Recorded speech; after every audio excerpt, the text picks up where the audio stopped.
বিশ্বের সবচেয়ে প্রাচীন জীবিত বুনো আঙুর গাছ হিসেবে স্বীকৃতি পেয়েছে এই গাছটি। বয়স প্রায় ৪১৬ বছর, উচ্চতা ৮ মিটার, গোড়ার পরিধি ২ মিটার ৯ সেন্টিমিটার আর কাণ্ডের ব্যাস ৬৭ সেন্টিমিটার। বিস্ময়কর এই গাছটি ইতোমধ্যে জায়গা করে নিয়েছে গিনেস ওয়ার্ল্ড রেকর্ডসে।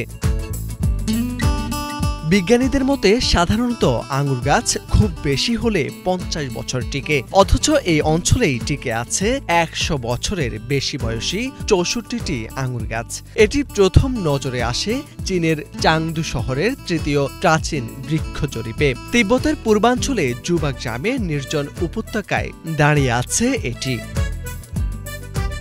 ৪ শতাব্দীর ঝড় বৃষ্টি, তুষার আর সময়ের ভার উপেক্ষা করে এখনও টিকে আছে বুনো আঙুর গাছ। চলতি বছরের ২১ সেপ্টেম্বর গিনেস ওয়ার্ল্ড রেকর্ডসে আনুষ্ঠানিকভাবে এটিকে বিশ্বের সবচেয়ে প্রাচীন জীবিত বুনো আঙুর গাছ হিসেবে স্বীকৃতি দিয়েছে।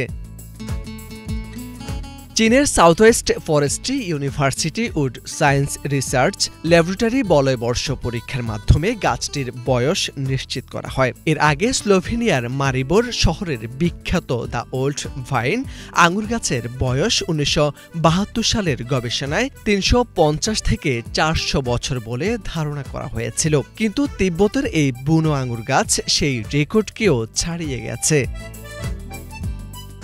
২০০৪ সালে জুগাং অঞ্চলকে চীনের বুনো লাল আঙুরের জন্মস্থান বলে ঘোষণা করা হয়। ২ দশক পর সেই একই অঞ্চলের নাম আবারও উঠে এসেছে গিনেস ওয়ার্ল্ডে।